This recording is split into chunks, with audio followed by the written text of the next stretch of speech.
अच्छा भाई, तो आज हमने सॉल्व करना है मई जून 2016 पेपर 32। अगर आपने इससे पहले 22 वाली देख ली तो भाई ऑलमोस्ट वैसा ही है। लेट्स से 70% सिमिलर है। क्वेश्चंस भी काफ़ी सिमिलर हैं, आंसर्स भी उनके सिमिलर ही हैं। तो खैर, थोड़ा सा मैं स्पीड में ही जाऊँगा, तो बेहतर है कि इससे पहले आप लोग 22 वाली वीडियो देख लो, क्योंकि उसमें ज़्यादा डिटेल्स एक्सप्लेनेशन है। अच्छा, टॉपिक्स यहाँ पे जो जो टेस्ट हुए हैं, सबसे पहले आपका आ जाता है लीनियर सर्च।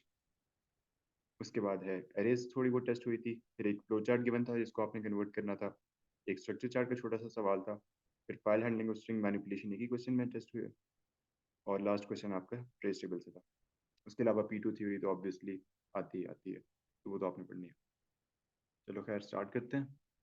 अच्छा, पहला क्वेश्चन ये है कि आपके पास बिल्ट इन फंक्शंस की लिस्ट, बेसिकली यहाँ पे कुछ बिल्ट इन फंक्शंस यूज़ हो रहे हैं, जो कि आप अपेंडिक्स में से देख सकते हो। आपने क्या करना है कि स्टेटमेंट्स देखनी है, और आपने बताना है कि ये कौन सा प्रोग्रामिंग कंस्ट्रक्ट यूज़ कर रहा है। सिलेक्शन के लिए कौन कौन सी होता है? इफ एल्स होता है, कहीं पे इफ एल्स आ रहा है, या फिर केस आ रहा है, तो ऑब्वियसली इसका मतलब है कि यहाँ पे सिलेक्शन हो रही है। उसके बाद आइटरेशन, आइटरेशन में आपका आ जाता है फॉर लूप, वाइल लूप और रिपीट अंटिल। इससे रिलेटेड कुछ भी है तो वो आइटरेशन होगा। असाइनमेंट, एक साइड पे वेरिएबल है, असाइनमेंट ऑपरेटर हो या फिर इक्वल हो, और उसके बाद यहाँ पे एक वैल्यू हो। यहाँ पे वेरिएबल हो तो ये असाइनमेंट होगी, इतना मुश्किल है नहीं। वाइल, यहाँ पे वाइल यूज हो रहा है, और उसके बाद एक कंडीशन गिवन है, तो आइटरेशन। उसके बाद माई नेम क्या है? एक वेरिएबल है जिसको वैल्यू असाइन हो रही है, ये स्ट्रिंग, तो असाइनमेंट। उसके बाद ये एक वेरिएबल है, डिग्रीज इन फॉरेनहाइट प्रोबेबली, और इसको भी एक वैल्यू असाइन हो रही है, इंटीजर वैल्यू, तो ये भी असाइनमेंट। उसके बाद एंड इफ किस में आता है? सिलेक्शन में आता है, इफ एल्स का पार्ट है। उसके बाद case of, my favourite. Case of अभी हमने देखा किस में आता है? सिलेक्शन में आता है। उसके बाद until x is equal to 5। Until किसका पार्ट है? एक लूप का पार्ट है, पोस्ट कंडीशन लूप का, तो आइटरेशन। ये तो सिंपल ही था। इससे अगला पार्ट देख लो। अब आपने हर स्टेटमेंट का पर्पस बताना है। अच्छा, पर्पस में इस चीज़ का ध्यान रखना कि आपने बस जनरलाइज करके नहीं बताना कि ये एक वाइल लूप लग रहा है या इस तरह कुछ। आपने बताना है कि वाइल लूप किस चीज़ पे लग रहा है, उसकी क्या कंडीशन है, और वो कंडीशन किस बेसिस पे लग रही है। आपने इस वेरिएबल का नाम बताना है कि इस वेरिएबल की बेसिस पे लग रही है, जब तक वो ग्रेटर है 37.5 से। और वैल्यूज भी बतानी है कि वो किस चीज़ से क्या चीज़ कंपेयर हो रही है, क्या चीज़ असाइन हो रही है, एवरीथिंग। अच्छा, पहला आपके पास आ जाता है while degree F is greater then 37.5। तो सबसे पहले हम लोग ये देख लेंगे कि ये वाइल है क्या। वाइल आपके पास है एक प्री कंडीशन लूप का स्टार्ट।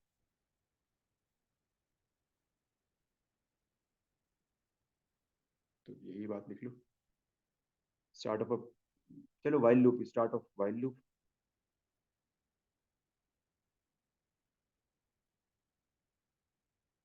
और ये कब तक चलेगा? Repeats till value of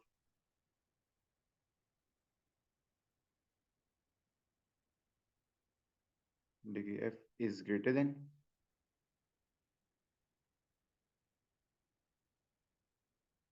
37.5। Values mention करना जरूरी है कि किस चीज़ से ग्रेटर है, किस चीज़ से लेस है। उसके बाद my name is equal to Gordon. तो माई नेम आपके पास वेरिएबल है ऑफ टाइप स्ट्रिंग, इसके अंदर गॉर्डन स्ट्रिंग साइन हो रहा है।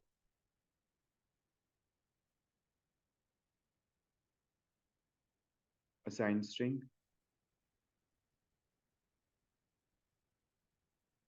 गॉर्डन टू वेरिएबल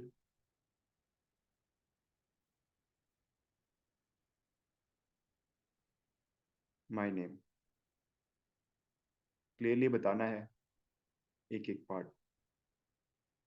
अच्छा, next, degree F is equal to int degree F. तो हम लोग कह सकते हैं कि इन डिग्री एफ जो भी वैल्यू रिटर्न करेगा वो आपने साइन कर देनी है डिग्री एफ को। तो assign integer part of degree F two degree F, वो अपने आप को ही असाइन कर रहा है। अच्छा, उसके बाद एंड इफ, ये मार्क कर रहा है एक इफ स्टेटमेंट का एंड, एक इफ स्ट्रक्चर का एंड मार्क कर रहा है। Marks end of selection structure लिख लो या इफ स्टेटमेंट लिख लो, एक ही बात है।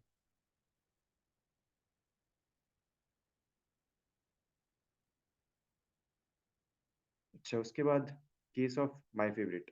केस ऑफ माय फेवरेट क्या कर रहा है, वो केस ऑफ लगा रहा है या फिर सिलेक्शन लगा रहा है वेरिएबल माय फेवरेट के ऊपर, जिसकी बेसिस पे अब अलग अलग केसेस वो देखता होगा, देखता जाएगा।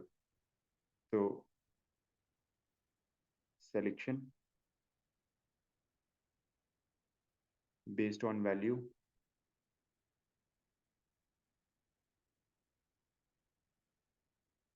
Of variable my favourite.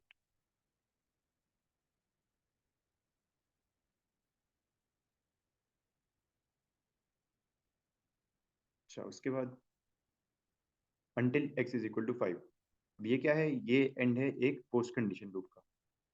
Post condition loop का एंड है, और ये लूप कब तक चलता रहेगा, जब तक x 5 नहीं हो जाता। जब x 5 होगा तब ये लूप एग्जिट करेगा। तो end of post conditional loop, post condition लिख दो या रिपीट एंड लिख दो। Post condition loop repeats till value of x is 5। जब तक x की वैल्यू 5 नहीं हो जाती, ये रिपीट करता जाएगा। अच्छा, उसके बाद अब आपने ये एक्सप्रेशन इवेल्युएट करना है। इसमें यूज हो रहा है मिड का फंक्शन और राइट का फंक्शन। आई होप आप लोगों को ये आते हैं, चलो एक बार रिवाइज में करवा देता हूँ। मिड का फंक्शन, इसके अंदर 3 पैरामीटर्स जाते हैं। पहला पैरामीटर होता है आपके पास एक स्ट्रिंग, जिसके ऊपर आपने मिड का फंक्शन लगाना है। दूसरा पैरामीटर होता है आपका स्टार्टिंग पॉइंट। तीसरा पैरामीटर होता है आपकी लेंथ। अच्छा, जो भी गिवन स्ट्रिंग है, लेट्स से ये गिवन स्ट्रिंग हमारे पास आ जाता है हेलो। हेलो का स्टार्टिंग पॉइंट, अगर मैं लेट्स से स्टार्टिंग पॉइंट कह देता हूँ 3, तो स्टार्टिंग पॉइंट 3 का मतलब है HEL। एल से हम स्टार्ट करेंगे। उसके बाद उसकी लेंथ के स्टार्टिंग पॉइंट से हमने आगे कितने कैरेक्टर्स उठाने, लेट्स से लेंथ को हम ले लेते हैं 2। तो ये डबल एल रिटर्न हो जाएगा इस केस में। अगर मैं कहूँ उसका स्टार्टिंग पॉइंट है 2 और उसकी लेंथ है लेट्स से 3, स्टार्टिंग पॉइंट 2 का मतलब है वो ई से स्टार्ट होगा, और 3 लेंथ मतलब 3 कैरेक्टर्स उठा लेगा, तो ई डबल एल। उसके बाद राइट। राइट आपके पास 2 पैरामीटर्स लेता है। पहला पैरामीटर स्ट्रिंग होता है, दूसरा पैरामीटर एक वैल्यू होती है। लेट्स से हम यहाँ पे 4 देते हैं, और हेलो भी ट्राई करते हैं। वो क्या करेगा, राइट से 4 कैरेक्टर्स जो यहाँ पे गिवन होगा वो नंबर, उस नंबर ऑफ कैरेक्टर्स उठा के रिटर्न कर देगा, राइट का फंक्शन। आई होप क्लियर है। और इसी तरह लेफ्ट जो है, वो लेफ्ट के n नंबर ऑफ कैरेक्टर्स उठा के दे देता है, where n is the second parameter. अच्छा, उसके बाद ये एंड का ऑपरेटर क्या करता है, ये इनकैटिनेट कर देता है। इनकैटिनेशन क्या होती है कि अब ये p है ना, जो भी इस मिड माई स्ट्रिंग 13,4 से आंसर आएगा, इस स्टार्ट में हम लोगों ने p लिख देना है, क्योंकि p और ये पूरा स्ट्रिंग इनकैटिनेट हो रहा है। पहले हम स्ट्रिंग को वैल्यूएट करते हैं। माई स्ट्रिंग की वैल्यू है करेक्टर मेंटेनेंस, इसमें हमने जाना है 13th इंडेक्स पे। तो 1 2 3 4 5 6 7 8 9 10 11 12 13। तो ए से स्टार्ट हो रहा है और हमने 4 कैरेक्टर्स उठाने हैं, तो 1 2 3 4। तो यहाँ पे लिख लेते हैं AINT। AINT तो यहाँ से रिटर्न हो गया ना। उसके बाद हम क्या कर रहे हैं, P को कंकैटिनेट कर रहे हैं, तो हमारे पास स्ट्रिंग बन जाएगा इंट। सेकंड, अब सेकंड में क्या है कि आपके राइट के अंदर मिड का फंक्शन यूज हो रहा है। सबसे पहले हम अंदर वाले फंक्शन को इवैल्यूएट करेंगे, फिर जो वैल्यू आएगी उस वैल्यू पे हम लोग राइट लगाएंगे। अच्छा, सबसे पहले अंदर वाले एक्सप्रेशन पे वैल्यूट करते हैं। मिड माई स्ट्रिंग 6,10, 6 इंडेक्स पे जाते हैं और वहां से हमने 10 कैरेक्टर्स उठाना। 1 2 3 4 5 6, 3 से स्टार्ट हो रहा है, तो 1 2 3 4 5 6 7 8 9 10 स्पेस को भी काउंट करना है। तो सी से स्टार्ट होके MAIN तक,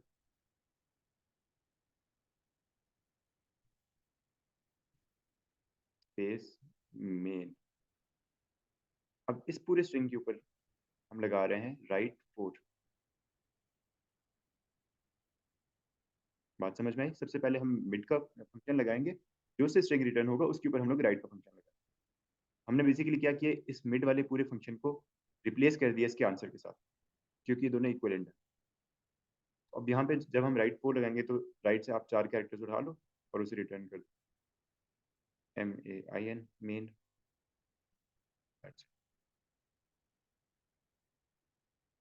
अच्छा, next question.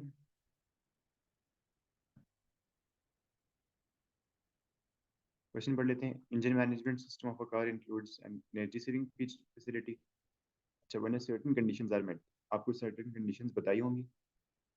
This facility will stop the engine, मतलब कि अगर कोई सर्टेन कंडीशंस मीट होती हैं, मतलब कि यहाँ पे जब कंडीशंस की बात आती है हमें पता है कि इफ एल्स तो यूज हो गई हो, और उस इफ एल्स की बेसिस पे इंजन आपका स्टॉप हो जाएगा। अच्छा, if the system is to be software based, the system is to be software based, ठीक है, it will include a subroutine। Subroutine का हमें नाम बता दिया, एनर्जी सेवर। सबरूटीन क्या होता है? या तो कोई फंक्शन होता है या फिर कोई प्रोसीजर होता है, डिपेंडिंग ऑन के वो वैल्यू रिटर्न कर रहा है या नहीं कर रहा। अच्छा, which repeatedly takes data from sensors in the car. वो क्या कर रहा है? सेंसर से डेटा लेता जाता है। Subroutine decides whether or not to set the engine stop flag, engine stop value. Engine stop आपके पास एक वेरिएबल है जिसकी वैल्यू पे डिपेंड करता है कि आपका इंजन चल रहा है या नहीं चल रहा। तो इंजन स्टॉप क्या होना चाहिए? इसकी वैल्यू या तो ट्रू होगी, मतलब या तो ऑन होगी या तो ऑफ होगी।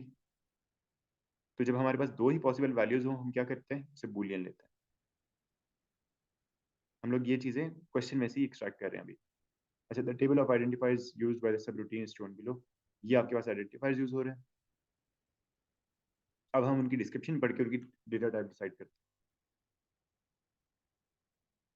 अच्छा, पहला आइडेंटिफायर है आपके पास एक्सेलरेटर, उसकी डिस्क्रिप्शन पढ़ लो। वो उसकी पेडल पोजीशन बताता है, वैल्यूज 0 से 100 इन स्टेप्स ऑफ 1। स्टेप्स ऑफ 1 का क्या मतलब है? या तो 0 होगी, या तो 1, या तो 2, या तो 3, अप टिल 100। और ये होल नंबर्स होंगे, इसमें कोई पॉइंट्स वाला सीन ही नहीं। जब होल नंबर्स होंगे तो इंटीजर। आपने बस ये डिसाइड करना है कि उसमें पॉइंट्स होंगे या नहीं होंगे। अगर पॉइंट्स होंगे तो रियल रख दो उसे। अच्छा, उसके बाद इंजन टेम्प। इंजन टेम्प क्या है? इंजन का टेम्परेचर है इन सेल्सियस, डिग्री सेल्सियस। -50 से लेके 150 तक हो सकता है। और 1 डेसिमल प्लेस। जब 1 डेसिमल प्लेस का हमें दे दिया तो हम ऑब्वियसली अब इसे इंटीजर नहीं रखेंगे, तो हम इसे रखेंगे रियल। उसके बाद नॉर्मल टेम्परेचर। वो बताता है कि नॉर्मल टेम्परेचर है क्या इंजन का, जो कि नॉर्मली होना चाहिए। ये एक होल नंबर है, टिपिकल वैल्यू इसकी 90 है। होल नंबर बता दिया, होल नंबर का मतलब होता है इंटीजर। जहाँ पे भी होल नंबर डिस्क्रिप्शन में आ जाए ना, आपने उसकी डेटा टाइप इंटीजर ही रखनी है। और जहाँ पे कोई डेसिमल प्लेस गिवन हो या पॉइंट्स का जिक्र हो, तो वहाँ पे रियल। अच्छा, उसके बाद speed, road speed of a car 0 से 200 इन स्टेप्स ऑफ 1। स्टेप्स ऑफ 1 का भी यही मतलब है कि इंटीजर, कि उसमें कोई पॉइंट आने का चांस ही नहीं। वो डायरेक्ट 0 होती है, 0 के बाद 1 होती है, 1 के बाद 2 होती है, एक एक के स्टेप से आगे बढ़ रही होती है। 0.5 के स्टेप्स या 0.25 के स्टेप से आगे नहीं बढ़ रही होती। उसके बाद इंजन स्टॉप। इंजन स्टॉप की वैल्यू है जो कि बताएगी कि सिग्नल इंजन आपके चलना चाहिए या नहीं चलना चाहिए। इसकी दो ही पॉसिबल वैल्यूज हैं, या ट्रू है या फॉल्स है। ट्रू का मतलब है कि इंजन स्टॉप हो जाता है, फॉल्स का मतलब है कि इंजन चल रहा होता है। तो दो ही पॉसिबल वैल्यूज पे आप क्या करते हो? बूलियन यूज करते हो। अच्छा, उसके बाद आपको कंडीशंस गिवन है कि इंजन स्टॉप करने की क्या कंडीशन है। Accelerator is not pressed, accelerator press नहीं हुआ हुआ। इंजन टेम्परेचर या तो नॉर्मल है या नॉर्मल से ज्यादा है, और कार स्पीड 0 है। अगर ये तीन conditions, is that all three. अगर तीनों की तीनों कंडीशंस मीट होती हैं तो आपने क्या करना है, इंजन स्टॉप को ट्रू कर देना है, इंजन को रोक देना है। जब उसने कह दिया ऑल थ्री ना, हमें यहाँ से एक बात समझ आ जाती है कि ये जो तीन कंडीशंस हैं इनके दरमियान में लगेगा एंड ऑपरेटर। एंड क्यों लगेगा? क्योंकि तीनों कंडीशंस का at the same time true होना जरूरी है for engine stop to be true. अगर इनमें से कोई एक कंडीशन भी फॉल्स है तो इंजन स्टॉप भी फॉल्स होगा, मतलब इंजन रन कर रहा होगा। ठीक है, ये सारा डेटा हमने अभी क्वेश्चन में से ही एक्सट्रैक्ट किया, अभी हम लोग प्रोटो कोड लिखने पे आए भी नहीं है। उसके बाद अब आपको इनिशियल डिजाइन दिया हुआ है in the form of structured English मेरी सेवर का विद अ यूजर इंटरफेस। ऊपर उसने आपको क्या कहा था कि वो सेंसर से वैल्यू ले है रिपीटेडली। अब वो आपको कह रहा है कि सेंसर से वैल्यू ना लो, फिलहाल आप उसका इनिशियल डिजाइन आप यूजर इंटरफेस के साथ कर लो। यूजर इंटरफेस के साथ हम क्यों कर रहे हैं? ताकि हम लोग पहले एक बार देख लें कि वैल्यूज इनपुट करने पे वो ठीक से जवाब देता है या नहीं, उसके बाद हम उसे सेंसर के साथ इंटीग्रेट करें। तो फिलहाल हम उसे सिर्फ एक यूजर इंटरफेस मतलब इनपुट और आउटपुट्स के हिसाब से कर रहे हैं। उसके बाद आपको स्ट्रक्चर्ड इंग्लिश गिवन है और आपने उसका सूडो कोड इक्विवेलेंट लिखना है। एक बार स्ट्रक्चर्ड इंग्लिश इसकी देख लेते हैं। आपने इनपुट लेना है एक्सेलरेटर की वैल्यू, इनपुट लेना है इंजन टेम्परेचर, इनपुट लेना है नॉर्मल इंजन टेम्परेचर, इनपुट लेनी है कार स्पीड। चार इनपुट्स लिए, उसके बाद आपने इंजन स्टॉपिंग कंडीशन इवैल्यूएट करनी है। कैसे इवैल्यूएट करनी है? इफ लगाना है और एंड ऑपरेटर यूज करना है। इन दो बेसिस पे आपने ये इवैल्यूएट कर लिया। अगर स्टॉपिंग कंडीशन सेटिस्फाइड, मतलब कि स्टॉपिंग कंडीशन अगर आपकी ट्रू हो रही है, तो आपने क्या करना है, इंजन स्टॉप वैल्यू को ट्रू कर देना है। अगर शॉपिंग कंडीशन सेटिस्फाई नहीं हो रही, मतलब अगर हम एल्स वाले पार्ट में जा रहे हैं, तो वहां पे हमने उसे फॉल्स कर देना है। उसके बाद हमने output message indicating engine stop value, उसके बाद आपने एक आउटपुट मैसेज करना है कि इसकी वैल्यू ट्रू है या फॉल्स है। अच्छा, इसको कर लेते हैं।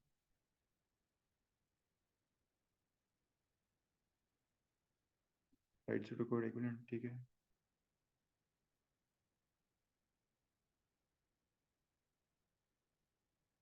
हमारे पास कितनी डेटा टाइप्स हैं? तीन अलग डेटा टाइप्स हैं, तो तीन लाइन छोड़ दो डिक्लेरेशन के लिए।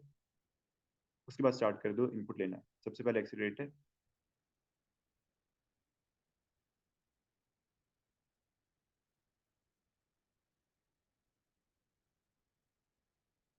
जो कि आपको एक्सीलरेटर की पोजीशन बताएगा। उसके बाद आपने इनपुट ले लेना है, दूसरे नंबर पे क्या था, engine temperature, engine temp. Third पे normal temperature, normal temp.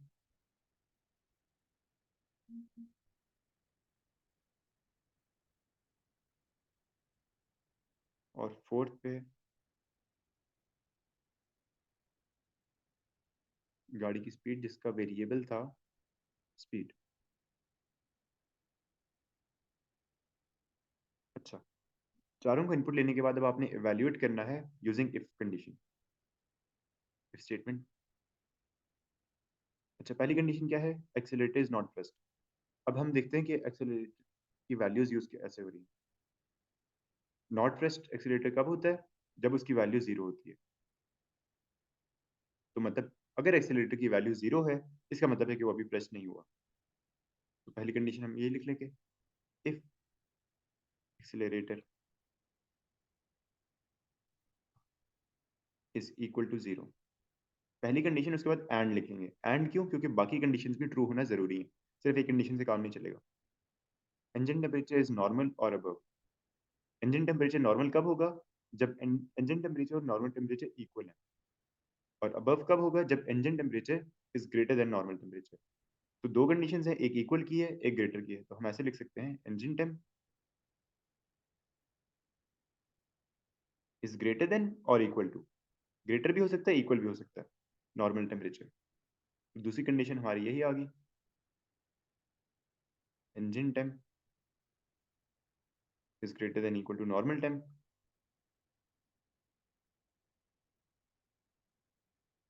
And third condition क्या है? थर्ड कंडीशन है car speed is equal to zero, तो and speed is equal to zero.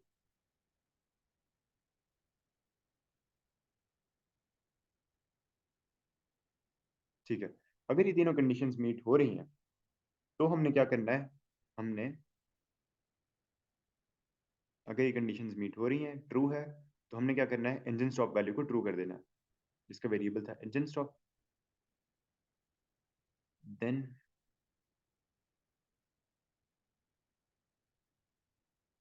Engine stop is equal to true. अगर ये तीनों conditions में से कोई एक भी मीट नहीं हो रही या तीनों मीट नहीं हो रही, मतलब एल्स में अगर हम जा रहे हैं, तो engine stop is equal to false. अच्छा, उसके बाद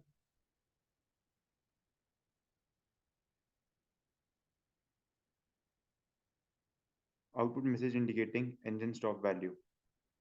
अब आपने इंजन स्टॉप की वैल्यू बतानी है कि इंजन स्टॉप हुआ है या नहीं हुआ। तो हम यहाँ पे एक लगा लेते हैं, इफ इंजन स्टॉप। अगर इंजन स्टॉप हो गया तो क्या हम आउटपुट करेंगे,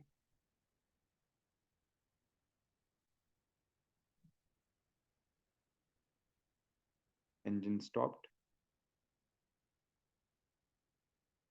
वरना हम आउटपुट कर देंगे। बल्कि एक काम करते हैं, इसी इफ के अंदर हम लोग यही काम कर लेते हैं।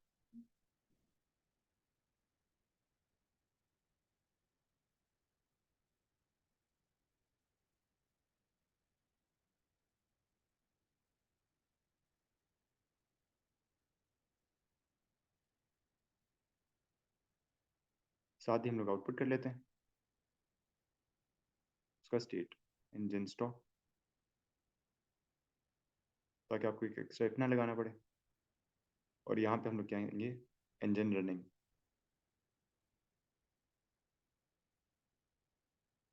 तो आपने इंजन का स्टेट भी बता दिया। एंड में जितने वेरिएबल्स यूज़ किए उन्हें डिक्लेयर कर लो।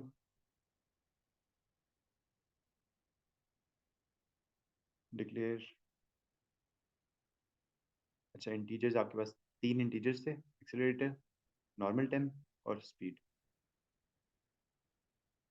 एक्सेलरेटर ये पूरा लिख लेना बेशक, नॉर्मल टेम्प, स्पीड, ये तीनों है हमारे पास इंटीजर। उसके बाद हम लोग डिक्लेयर करेंगे रेल को। रेल हमारे पास एक ही था, इंजन टेम्प। उसके बाद हमने बूलियन को डिक्लेयर करना है जो कि है इंजन स्टॉप। तो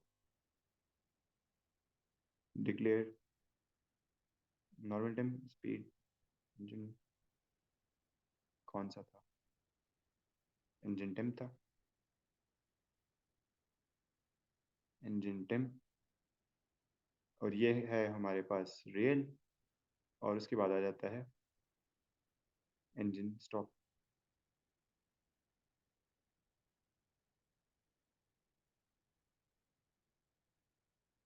इंजन स्टॉप, और ये है बूलियन।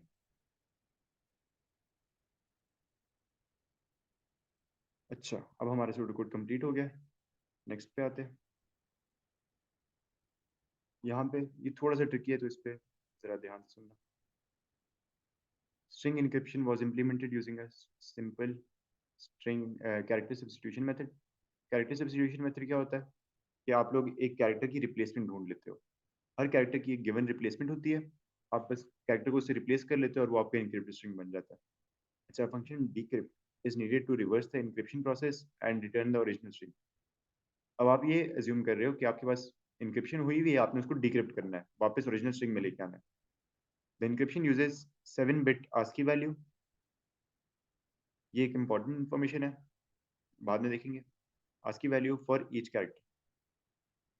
अच्छा, 7 बिट क्यों इंपॉर्टेंट है, क्योंकि अगर आपके पास ना चलो आगे देख लेंगे। ये जो लुकअप एरे है ना, जिसके अंदर हमने सारी ASCII वैल्यू स्टोर करनी है, इसका साइज बताने के लिए 7 बिट ASCII वैल्यू इंपॉर्टेंट है। क्योंकि 7 बिट है तो कितना साइज हो सकता है इसका, 0 से लेके 127 तक इस एरे का साइज बनेगा। लेकिन हम वो बाद में डिस्कस करते हैं, अभी आप लोग थोड़ा कंफ्यूज हो जाओगे तो छोड़ दे से। This value is needed as an index for 1D array lookup which contains the substitute characters। समझाता हूँ, ये समझाता हूँ। lookup contains an entry for each of the ASCII characters। ठीक है, ठीक है। अब एक बार देख लो कि ये कहना क्या चाह रहा है। this value is used as index.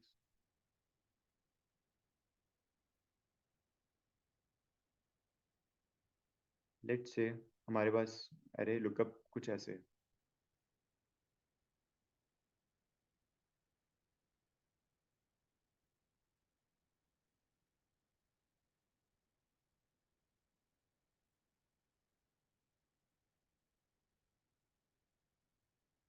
ये अरे लुकअप है जिसमें हम लोग कुछ सपोज कर लेते हैं वैल्यूज। चलो मैं 65 इंडेक्स से स्टार्ट कर रहा हूँ। हम अज्यूम कर रहे हैं कि इससे पीछे सारे इंडेक्सेस में कुछ ना कुछ था, 57 68 69 तक। अब 65 पे लेट से पड़ा हुआ है वाई, 66 पे हम लोग कह देते हैं पड़ा हुआ है एल, उसके बाद यहाँ पे पड़ा हुआ है के, यहाँ पे हम लोग एज्यूम करते हैं ओ पड़ा हुआ है, यहाँ पे हम एज्यूम करते हैं बी पड़ा हुआ है। तो वो क्या कह रहा है? वो ये कह रहा है कि आपकी इंक्रिप्शन इस तरह होगी, अगर मेरे पास एक कैरेक्टर एक स्ट्रिंग है ना एबीसी, हम क्या करेंगे, हम ए को उठाएंगे और ए की आज की वैल्यू देखेंगे। ए की आज की वैल्यू क्या होती है 65। तो हम लुकअप एरे के अंदर, ये लुकअप एरे है, लुकअप एरे के अंदर हम लोग 65th इंडेक्स पे जाएंगे और हम देखेंगे क्या वैल्यू वाई है। ए का रिप्लेसमेंट क्या बन जाएगा वाई। उसके बाद सेकंड कैरेक्टर पे आएंगे, सेकंड कैरेक्टर की आज की वैल्यू होती है 66 बी, तो हम 66 पे आएंगे और एल उठा लेंगे, तो वाई एल। अच्छा ए बी सी ना करो, इसको हम कर लेते हैं ए बी ई। उसके बाद हम देखते हैं ई का, ई की क्या आज की वैल्यू है। ई की आज की वैल्यू बनती है आई थिंक 69 65 66 67 68 69, हाँ 69 बनती है। तो 69th क्या इंडेक्स पे क्या पड़ा हुआ है बी पड़ा हुआ है, तो ई को रिप्लेस कर लिया बी ने। ए बी ई ट्रांसलेट हो गया या इनक्रिप्ट हो गया वाई एल बी में यूजिंग दिस लुकअप एरे। वो ये कहने की कोशिश कर रहा है कि वो उसकी आज की वैल्यू निकालता है, आज की वैल्यू को इंडेक्स के तौर पे यूज करता है लुकअप में, और लुकअप में फिर उसके कॉरेस्पॉन्डिंग जो भी कैरेक्टर पड़ा हुआ है वो आपका सब्स्टिट्यूट कैरेक्टर बन जाता है। और इस तरह हम इनक्रिप्शन कर रहे हैं। ठीक है, उसके बाद फंक्शन डिक्रिप्ट है जो कि दो पैरामीटर्स लेता है। सबसे पहले साइफर चार लेता है, अ सिंगल कैरेक्टर साइफर चार, and a one D array lookup. वो लुकअप लेता है और साइफर चार लेता है। फिर अब आप वो बता रहा है कि डिक्रिप्ट में आपने करना क्या। Search for the character in the array, आपने उस गिवन कैरेक्टर को एरे में सर्च करना है। उसके बाद note the index value with the character is found, तो बेसिकली, और उसके बाद use the index value to obtain the original character.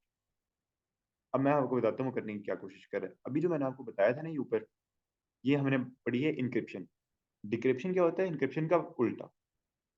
वो ये कह रहा है कि अगर मैं आपको अब एक कैरेक्टर दे दूं, लेट से हम आपको कैरेक्टर ओ दे देते हैं, और मैं आपको कहता हूँ कि अब इसका ओरिजिनल स्ट्रिंग बताओ, ये इनक्रिप्टेड स्ट्रिंग है।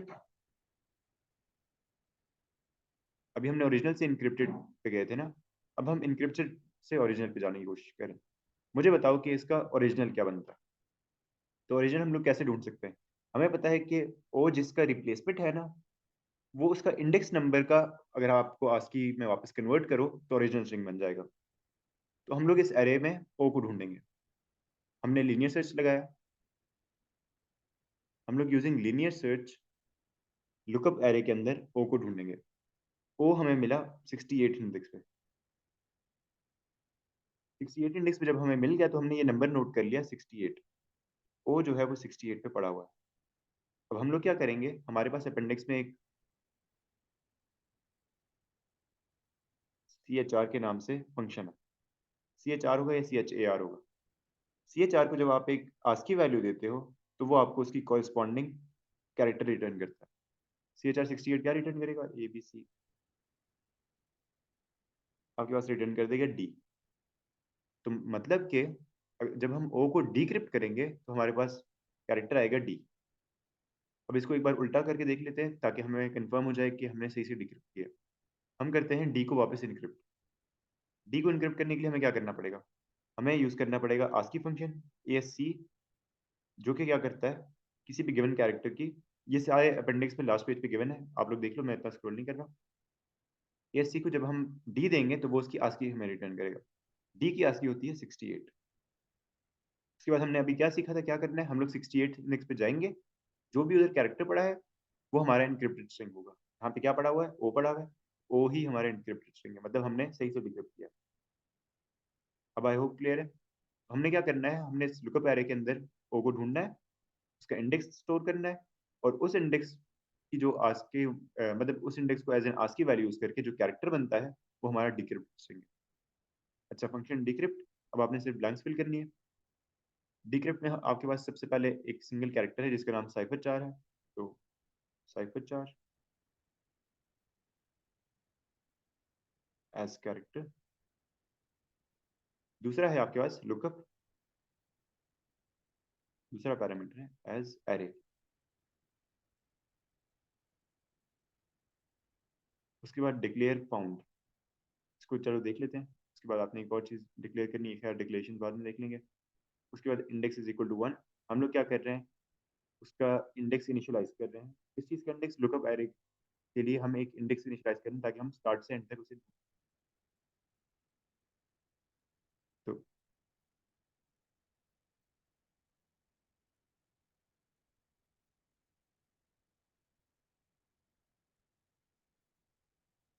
INITIAL initialise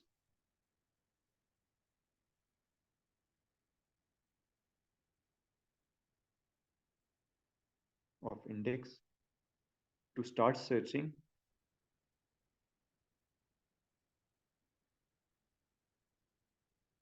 from first element. आपने लुकअप के स्टार्ट स्टार्ट से सर्च करना शुरू करना है फ्रॉम फर्स्ट एलिमेंट।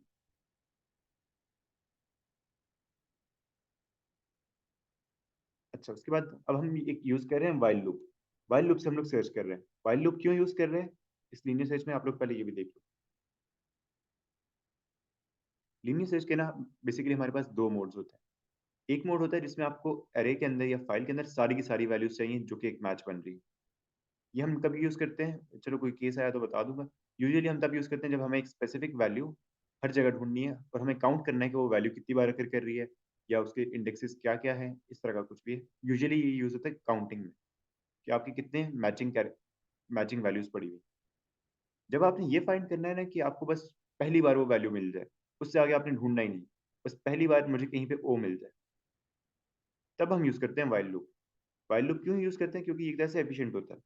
हमें जैसे ही लेट से ओ मिल गया थर्ड इंडेक्स पे, और ये कितने इंडेक्सेस हैं, ये 0 से लेके 127 तक है, तो मुझे बाकी के 127 तक जाने की जरूरत नहीं क्योंकि मुझे थर्ड इंडेक्स पे ही ओ मिल गया। समझ आई? इसलिए हम लोग यूज करते हैं वाइल। यहाँ पे हम लगा लेंगे नॉट फाउंड, जब तक वो कैरेक्टर आपको नहीं मिलता। फाउंड को हमने फॉल्स किया है क्योंकि ये सर्च करेगा साइफर चार को लुकअप के अंदर, और जब लुकअप हमें लुकअप के अंदर साइफर चार मिल जाएगा तो हम फाउंड को ट्रू कर देंगे। अब नॉट ऑफ ट्रू क्या होता है, फॉल्स होता है। और वाइल के आगे जब एक फॉल्स की कंडीशन आ जाए तो वाइल लूप एग्जिट कर देता है।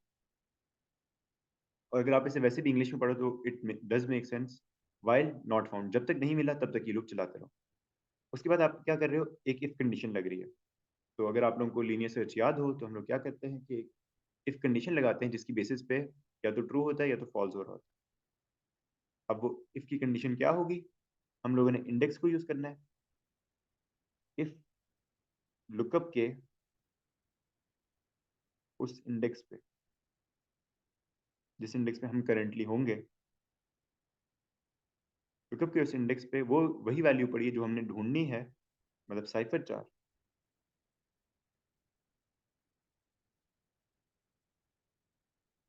उस केस में हमने क्या करना है, सेट द फ्लैग। फ्लैग क्या था हमारा, फाउंड। तो हम कर देंगे फाउंड ट्रू ताकि वो इस पॉइंट पे रुक जाए, इससे आगे जाए ही ना, इससे आगे लूप को ना जाने दे।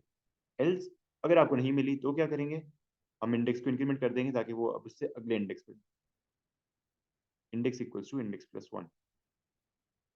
मैं ये अज्यूम कर रहा हूँ कि आप लोगों को ऑलरेडी आता है लीनियर सर्च, कि थोड़ा सा तेज जा रहा हूँ। अच्छा, उसके बाद आपने एंड वाइल कर दिया। एंड वाइल करने के बाद convert index to original character. अब आपने ओरिजिनल कैरेक्टर में इंडेक्स को कन्वर्ट करना है। तो उसके लिए हम एक चार का वेरिएबल यूज कर सकते हैं। यहाँ पे कहीं पे गिवन है कि उसका कोई नाम मेरा, return the original character, return original character, original character. तो हम उसे, हाँ ठीक है, ओरिजिनल कैरेक्टर की डिक्लेरेशन हुई भी है, तो आपने यही नाम यूज करना है। अगर ये ना हुई होती तो हम अपनी मर्जी का नाम यूज कर लेते। Original character. ओरिजिनल कैरेक्टर कैसे कैलकुलेट होगा? हमारे पास अब इंडेक्स है, मतलब अगर हम ये ओ को ढूंढ रहे थे ना, हमारे पास अब 68 है, तो 68 से मैंने ओरिजिनल कैरेक्टर कैसे निकालना है? हमने वो अपेंडिक्स से फंक्शन यूज करना है, वो फंक्शन है CHR। CHR, और इसको हम दे देंगे इंडेक्स की वैल्यू, क्योंकि इंडेक्स की वैल्यू में स्टोर्ड है वो पॉइंट जहाँ पे हमें हमारा स्ट्रिंग मैच किया था, मतलब ये कंडीशन हमारी ट्रू हुई थी, मतलब हमें साइफर चार्ट मिला था। और इसके बाद हमने रिटर्न किसको करना है? Original character.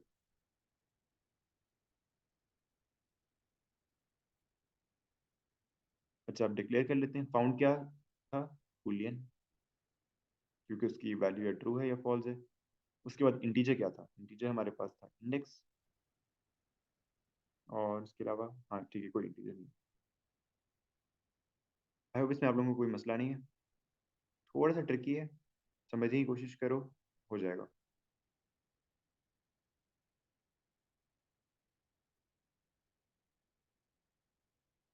अच्छा, नेक्स्ट क्वेश्चन। अब ये फ्लोचार्ट वाला आ गया।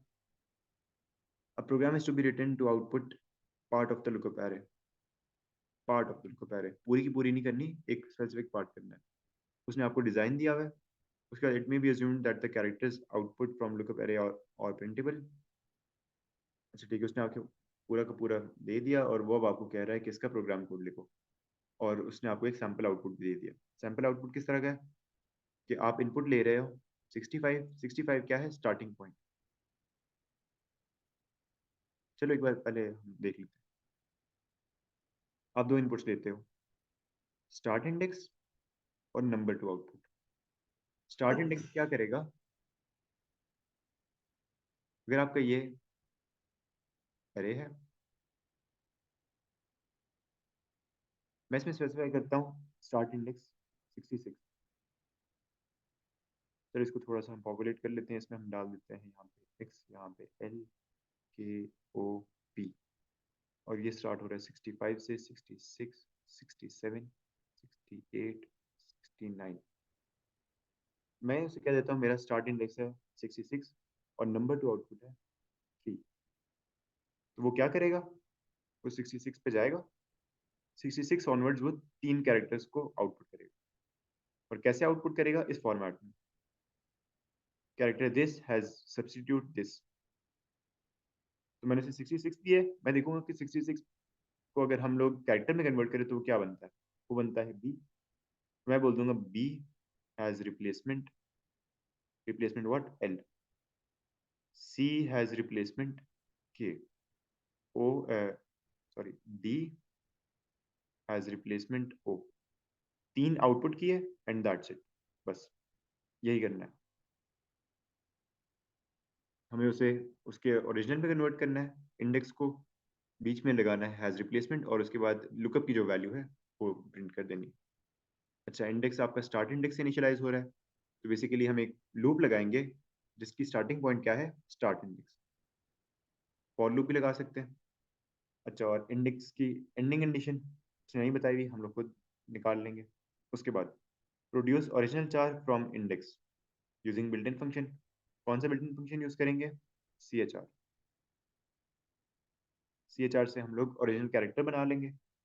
उसके बाद assign current array element to cipher char. Current array का एलिमेंट जो कि मतलब इंडेक्स जहाँ पे पॉइंट कर रहा है, मतलब कि इंडेक्स की वैल्यू सबसे पहले 66 होगी, उसके बाद 67, फिर 68। तो लुकअप सबस्क्रिप्ट इंडेक्स अगर हम करें तो उसकी वैल्यू क्या आएगी? सबसे पहले उसकी वैल्यू आएगी L, क्योंकि इंडेक्स की वैल्यू है 66। नेक्स्ट आइटरेशन में लुकअप इंडेक्स की वैल्यू आएगी K। उससे अगली आइटरेशन में लुकअप इंडेक्स की वैल्यू आएगी O। तो वो हमें यही निकालने का कह रहा है, ये हमने साइफर चार को दे देना है। उसके बाद हमने वो आउटपुट मैसेज लाइन करनी है। उसके बाद अगर लूप हमारा एंड हो रहा है तो हमने स्टॉप कर देना है, नहीं एंड हो रहा है तो इंडेक्स को इंक्रीमेंट करके दोबारा यही काम करना है। तो कर लेते हैं इसको। अच्छा जी, in addition to the lookup array assume that the following variables have been declared। अच्छा, अगर वेरिएबल्स डिक्लेयर हो गए हैं तो हम लोग डायरेक्ट इनपुट लेना स्टार्ट करते हैं। आपने ये दो चीज़ें इनपुट लेनी है, स्टार्ट इंडेक्स और नंबर 12।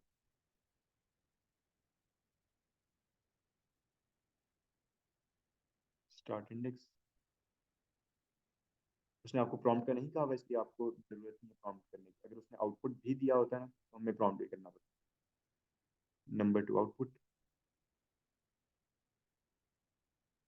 दो इनपुट्स ले लिए। उसके बाद हम क्या कर रहे हैं, इंडेक्स को असाइन कर रहे हैं इसकी वैल्यू स्टार्ट इंडेक्स की। तो बेसिकली यहाँ पे एक तरह से हम फॉर लूप स्टार्ट करें। For index is equal to start index. आप करना चाहो ये वाइल लूप से भी पॉसिबल है, लेकिन फॉर से थोड़ा आसान हो जाता है। स्टार्ट इंडेक्स से लेके अब हम इसकी लास्ट कंडीशन थोड़ी देर बाद देखते हैं। इसमें हमने क्या करना है, produce original char from index.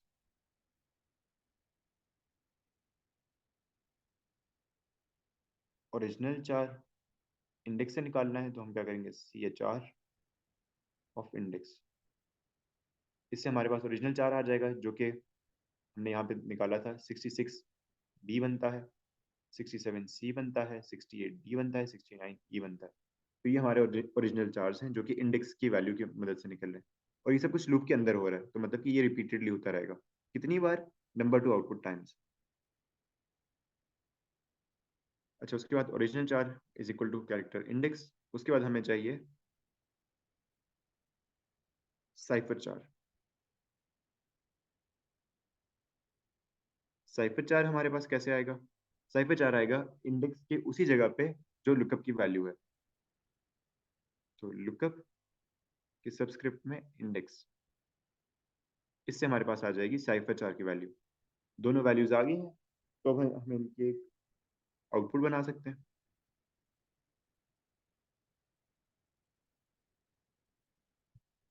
Output कैसे स्टार्ट हो रहा है, सबसे पहले हम लिखेंगे इंडेक्स स्पेस देके उसे हम कंकैटिनेट करेंगे इंडेक्स की वैल्यू के साथ।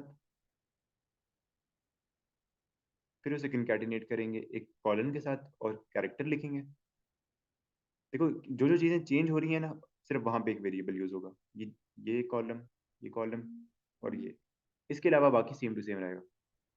तो ये किस चीज की वैल्यू है, ये इंडेक्स की वैल्यू है, ये आपका ओरिजिनल चार की वैल्यू है, और ये आपका साइफर चार की वैल्यू है। इंडेक्स, फिर उसके बाद एंड कॉलन कैरेक्टर,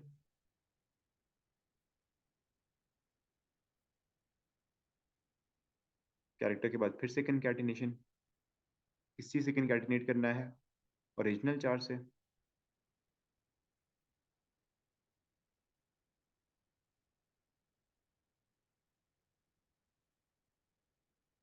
ओरिजिनल चार के बाद फिर से कंकैटिनेशन है हैज सब्स्टिट्यूट कैरेक्टर।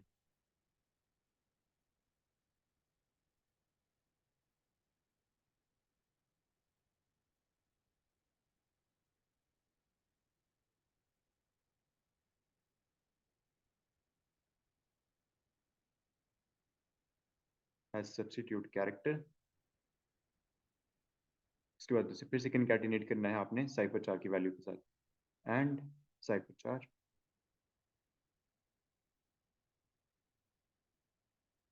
और इसके बाद हमने कर देना है एंड फॉर। अच्छा, अब हम आते हैं इस क्वेश्चन पे कि ये फॉर लूप का एंड कहाँ पे होना चाहिए। स्टार्ट तो हमने कह दिया स्टार्ट इंडेक्स है। अब इस चीज को देख लेते हैं, यहीं से देखेंगे हम लोग। लेट से हमारे स्टार्ट इंडेक्स की वैल्यू है 66, और ये हम लोग चला रहे हैं 3 बार। तो फॉर लूप कब एंड होना चाहिए, फॉर लूप स्टार्ट 66 से हो रहा है ना, फॉर लूप की स्टार्टिंग वैल्यू 66 है, एंडिंग वैल्यू उसकी होनी चाहिए 68, क्योंकि हमें 3 ही करना है। तो ये कैसे पॉसिबल है, हम लोग कर सकते हैं 66 प्लस नंबर टू आउटपुट।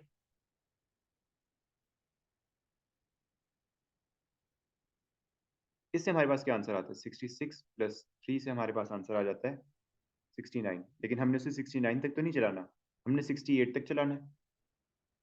तो हम लोग क्या करेंगे, 60 मतलब के start index plus number to output -1, उससे पिछले तक चलाना है। तो स्टार्ट इंडेक्स, ये हम एक जनरलाइज लिख रहे हैं ताकि हर केस में ये चले, प्लस नंबर टू आउटपुट, इसे मैं नम आउटपुट लिख देता हूँ जगह बचाने के लिए, -1, ताकि हमेशा वो उससे एक इंडेक्स पीछे रहे और जो एग्जैक्ट नंबर ऑफ हमें आउटपुट चाहिए उतने ही हमारे पास आउटपुट आएंगे। अब ये कितनी बार चलेगा एक बार दोबारा से देख लेते हैं। ये चलेगा हमारे पास 66 से लेके 68 तक। तो इंडेक्स की पहली वैल्यू क्या होगी? 66। अब इसको हल्का सा हम लोग ड्राई रन करके देख लेते हैं। चलो यहाँ पे मैं ड्राई रन के लिए बॉक्सेस भी बना लेता हूँ। ये आ गई हमारी इंडेक्स की वैल्यू।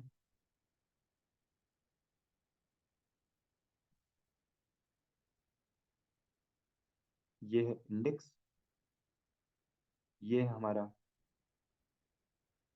ओरिजिनल चार, ये है हमारा साइफर चार।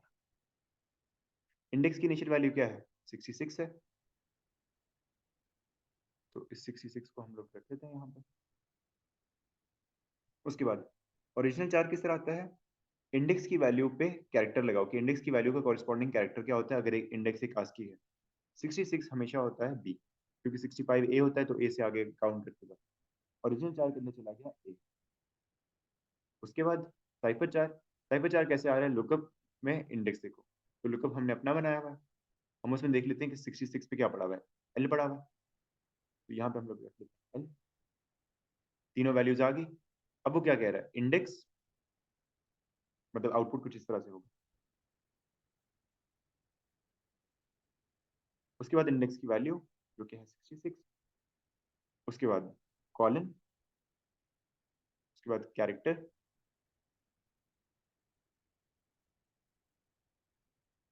उसके बाद ओरिजिनल चार की वैल्यू, ओरिजिनल चार की वैल्यू है ए, सॉरी सॉरी, ओरिजिनल चार की वैल्यू हमारे पास होगी बी, नॉट ए, 66। तो ओरिजिनल चार कैरेक्टर बी, उसके बाद है सब्स्टिट्यूट कैरेक्टर,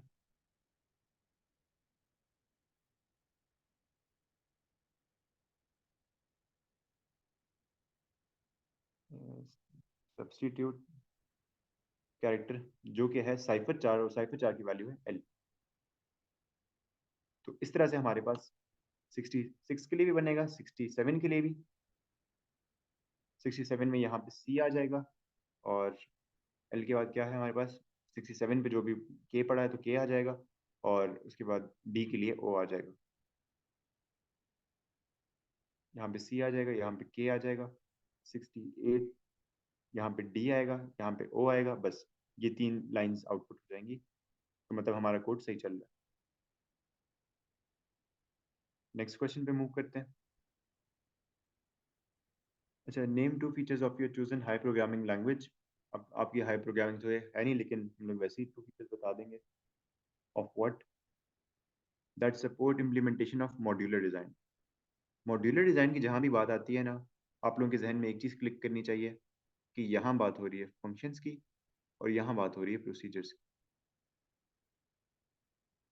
तो पहला हम लोग फीचर ही ये लिखेंगे कि प्रोग्रामिंग लैंग्वेज क्या ऐसा फीचर हमें देती है? फंक्शंस, जिससे हम मॉड्यूल्स बना सकते हैं। फंक्शन प्रोसीजर, इसी वजह से तो हम मॉड्यूल डिजाइन बना सकते हैं ना, फंक्शंस को यूज करके, प्रोसीजर्स को यूज करके। उसके बाद हम लोग कह सकते हैं पैरामीटर्स, कि आप लोग फंक्शंस और प्रोसीजर्स में पैरामीटर्स पास कर सकते हो, जिसकी वजह से एक मॉड्यूलर डिजाइन बन सकता है। दूसरा हम लिख लेते हैं पैरामीटर्स।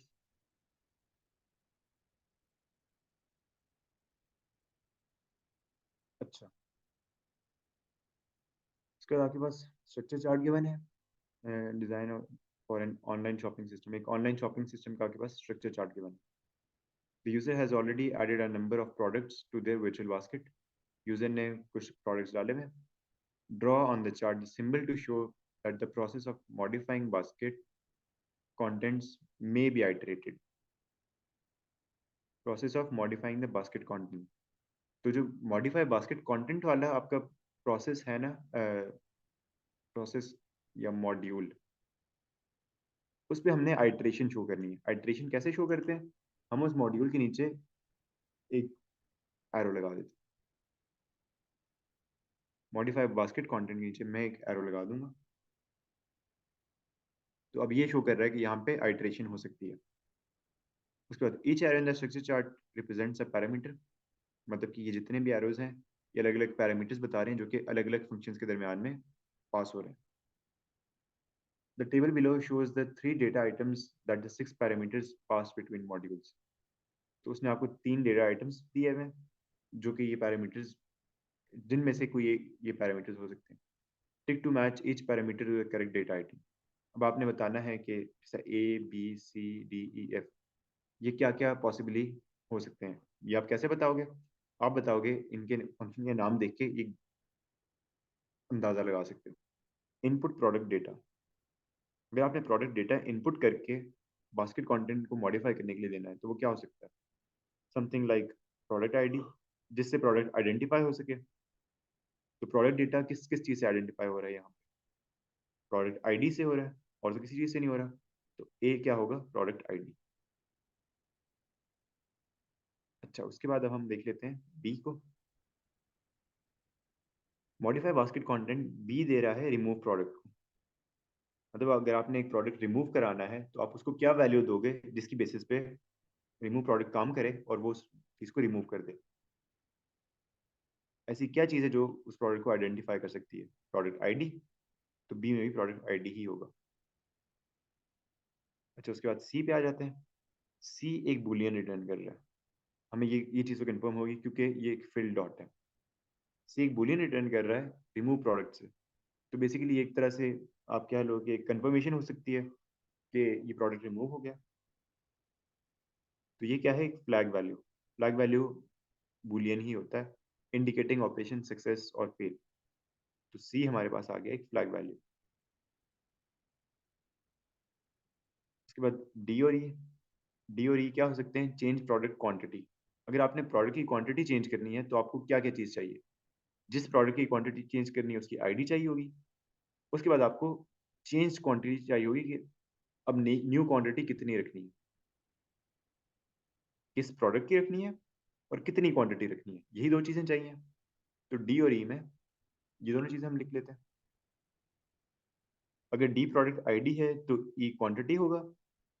इस तरह भी लिख सकते हो और आप या इन दोनों को भी फिल कर सकते हो, मर्जी है आपकी, लेकिन चारों को एक साथ फिल नहीं करना।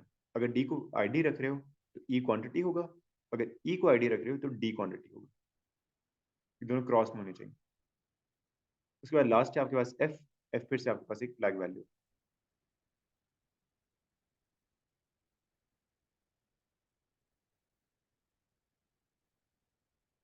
अच्छा, आगे फिफ्थ क्वेश्चन। आई थिंक ये लास्ट क्वेश्चन है। नहीं, सेकंड लास्ट क्वेश्चन है। इसके बाद एक ट्रेसेबल का क्वेश्चन है। अच्छा, फिफ्थ क्वेश्चन है Claudia stores her large collection of music CDs in different places. Claudia wants to record where she stores each CD। तो वो उसके लिए एक प्रोग्राम लिखती है जिसमें वो बेसिकली स्टोर कर रही है कि उसने हर सीडी कहाँ पे रखी है।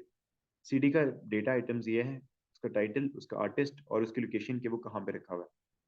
अच्छा, data is to be stored in the text file my music. Each line in the text file will be a string formed by concatenating 3 data items। तो बेसिकली आपके पास कुछ माई म्यूजिक की फाइल होगी जिसके अंदर हर लाइन जो है ना वो एक एक पूरा डेटा आइटम या एक सीडी के बारे में डेटा है। और वो किस फॉर्मेट में है? Before concatenation the title and artist will each be made into fixed length string of 40 characters। वो क्या कर रहा है? उसके टाइटल को और उसके आर्टिस्ट को 40 कैरेक्टर्स का फिक्स कर रहा है। अगर वो उससे कम है, लेट्स से ये 40 से कम कैरेक्टर्स हैं, तो हम क्या करेंगे? इसे 40 बनाने के लिए एक्स्ट्रा स्पेसेस ऐड, आर्टिस्ट में भी हम इसे 40 बनाने के लिए एक्स्ट्रा स्पेसेस ऐड कर देंगे ताकि उनकी फिक्स लेंथ हो जाए। The location is always 8 characters long. Location 8 characters की होगी। ये 40 और इसकी 8।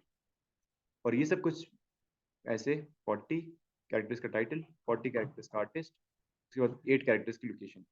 ये हमेशा ऐसे ही एक लाइन पे एक सीडी का डेटा पड़ा होगा। अच्छा, explain the benefit of making the store data into fixed length strings. Fixed length से आपके पास इसका फायदा क्या है? फायदा यह है कि अब आपको एक पता होगा हमेशा कि उसका टाइटल कहाँ से स्टार्ट हो रहा है, कहाँ पे एंड हो रहा है, उसका आर्टिस्ट का नेम कहाँ से स्टार्ट हो रहा है, कहाँ पे एंड हो रहा है।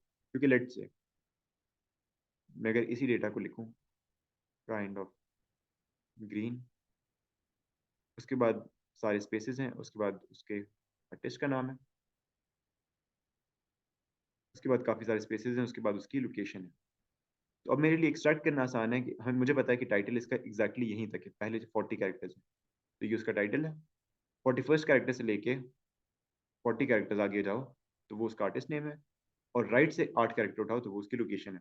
तो मेरे पास एक अच्छा फॉर्मेट आ गया, और उस फॉर्मेट की बेसिस पे मैं आराम से ये तीनों चीज़ें सेपरेट कर सकता हूँ। तो इजी टू सेपरेट, सेपरेट कह दो या एक्सट्रैक्ट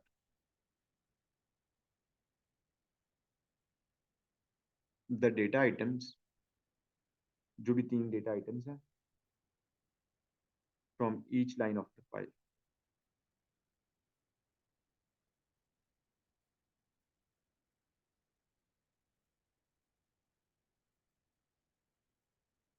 उसके बाद state a drawback of this file design. इसका ड्रॉबैक क्या हो सकता है पॉसिबल?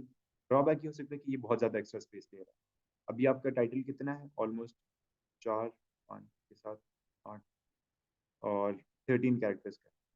तो बाकी के सारे जो स्पेस कैरेक्टर्स हैं वो भी तो एक जगह ले रहे हैं ना, हर कैरेक्टर जो है वो एक बाइट ले रहा होता है। तो फजूल में आपके बाकी सारे बाइट्स ज़्यादा हो रहे हैं, तो ये स्पेस बहुत ज़्यादा लेगा।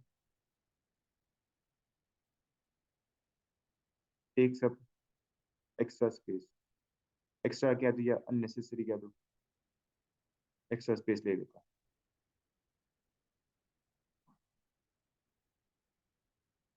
अच्छा, उसके बाद when Claudia buys a new CD, the CD data must be added to the existing file.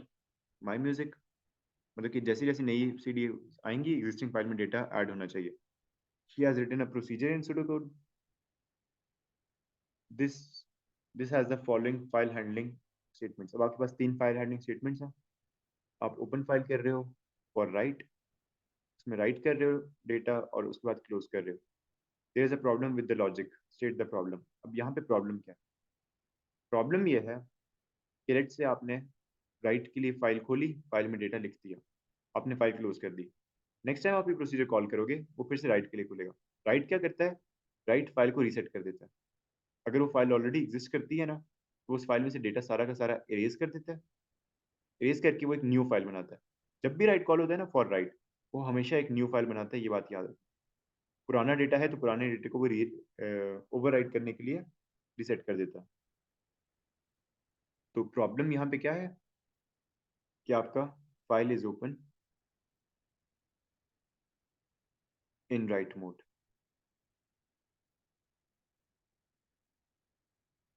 Identify the effect it will have on the file code. अब इसका इफेक्ट क्या है कि जो जब आपने एग्जिस्टिंग फाइल में ऐड करने की कोशिश करनी है ना, तो आपका एग्जिस्टिंग फाइल जो है वो इरेज हो जाएगी।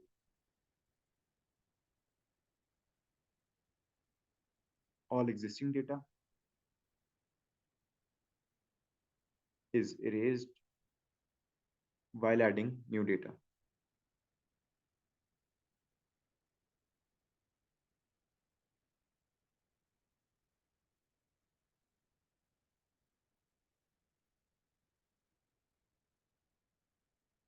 उसके बाद पॉसिबल सोल्यूशन क्या है कि आप इसका फाइल मोड चेंज कर दो।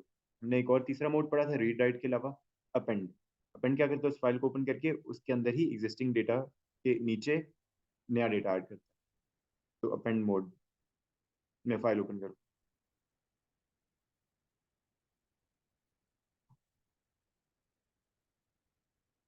अच्छा, उसके बाद Claudia needs to output a list of the CDs in a particular location. अब उसने क्या करना है कि एक स्पेसिफिक लोकेशन में सीडीज की लिस्ट को आउटपुट करना है। She designs a procedure output location list. To do this she also chooses the following identifiers. उसने आइडेंटिफायर्स भी चूज कर लिए, CD title, CD artist, CD location, तीनों स्ट्रिंग है। प्रोसीजर क्या करेगा? यूजर से प्रॉम्प्ट करेगा। अब प्रॉम्प्ट का मतलब याद रखना कि भाई यहाँ पे आउटपुट लेना है, आउटपुट देना है, उसके बाद इनपुट लेना है, इस चीज का mark. Prompt for the name of the location. आपने लोकेशन इनपुट ले ली। प्रॉम्प्ट करने के बाद, इनपुट लेने के बाद आपने क्या करना है? Search the file for all the CDs in this location. यहाँ पे एक और चीज का ख्याल रखना, ऑल सीडीज उसने बोला। यहाँ पे आपने लगानी है लीनियर सर्च।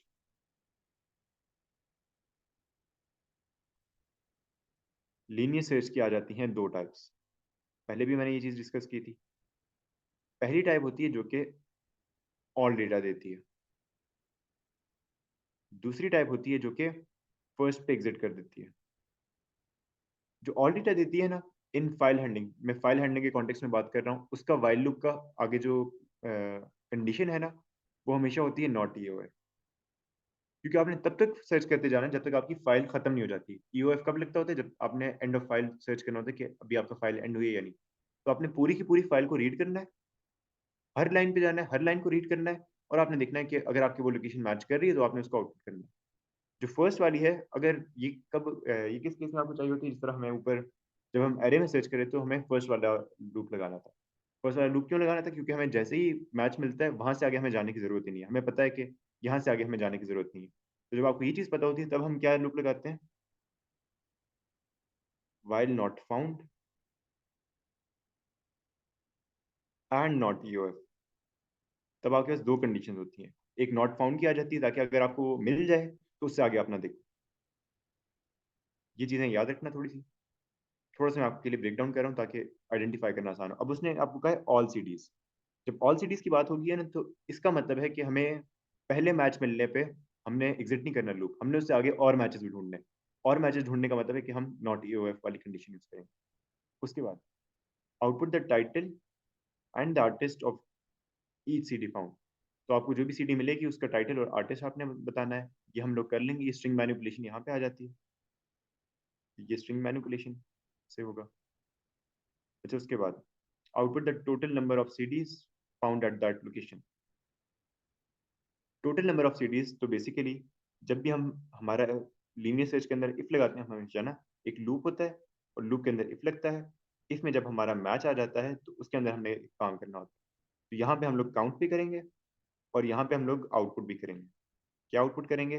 उसका टाइटल और उसका आर्टिस्ट। ये दो काम हमने लूप के अंदर जो इफ कंडीशन होगी उसके अंदर करना। अब इसका प्रोसीजर लिख लेते हैं। सबसे पहले प्रोसीजर हेडर दे दो।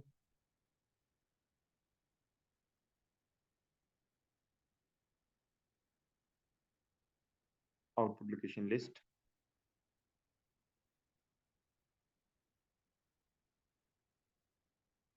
इसका कोई भी पैरामीटर नहीं है, तो सिर्फ ब्रैकेट्स, रिटर्न कुछ भी नहीं करता। अच्छा, उसके लिए कुछ लाइंस आप छोड़ दो डिक्लेरेशंस के लिए, तो 1 2 4 लाइन छोड़ देते हैं।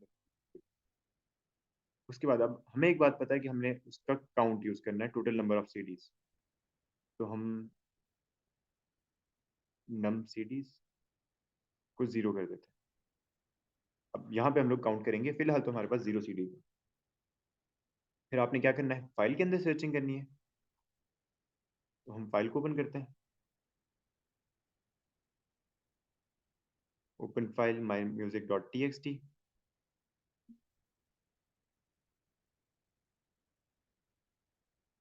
किस मोड में करेंगे? रीड मोड में, क्योंकि हमें उससे सिर्फ डेटा निकालना है, डेटा एक्सट्रैक्ट करना है, ना डेटा राइट करना है ना डेटा रीसेट करना है। तो फॉर रीड, बस उसमें से डेटा एक्सट्रैक्ट करना है। रीड की बात करने के बाद अब हम लोगों ने प्रॉम्प्ट लेना है और इनपुट। प्रॉम्प्ट और इनपुट के आपको मैंने बताया हुआ एक शॉर्टकट है। इनपुट लिख के उसके आगे प्रॉम्प्ट लिख दो, एंटर सीडी लोकेशन।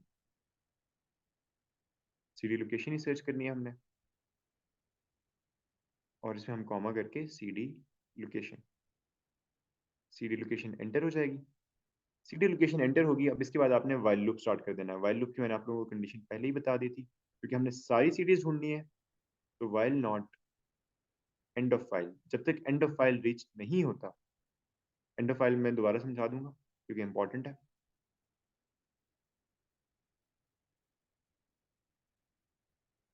माई music dot T X T. अच्छा, एंड ऑफ फाइल हमारे पास एक फंक्शन है। ये फंक्शन काम किस तरह करता है? ये थोड़ा सा मैं इसे अब हाइपोथेटिकल कर रहा हूँ, लेकिन आप लोगों की कॉन्सेप्ट के लिए ये अच्छा है। आपके पास एक टेक्स्ट फाइल है जिसके अंदर लेट से पहली पे पड़ा हुआ है 1 2 पड़ा हुआ है, दूसरी लाइन पे पड़ा हुआ है ABC, इसी लाइन पे पड़ा हुआ है, paper stock.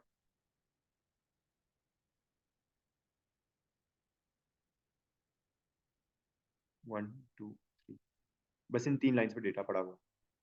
And of file और रीड लाइन करते क्या है, रीड फाइल।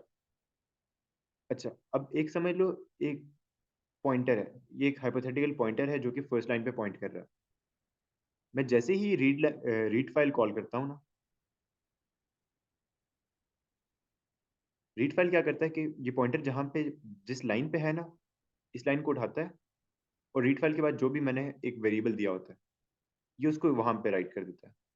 तो उस वेरिएबल के अंदर लेट से अब 12 वैल्यू पड़ी हुई है, 12 वैल्यू जाती है, उसके बाद वो इस पॉइंटर को उठा के नीचे वाली लाइन पे ले आता है।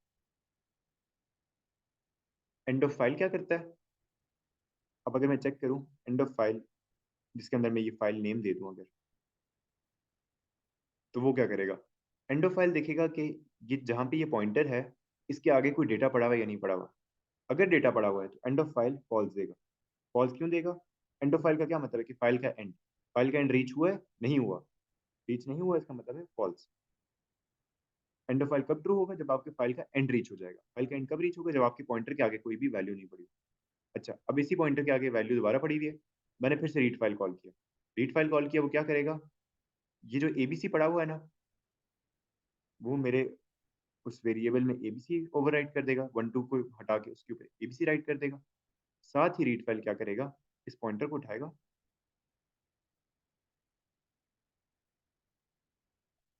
अगली लाइन पे ले जाएगा।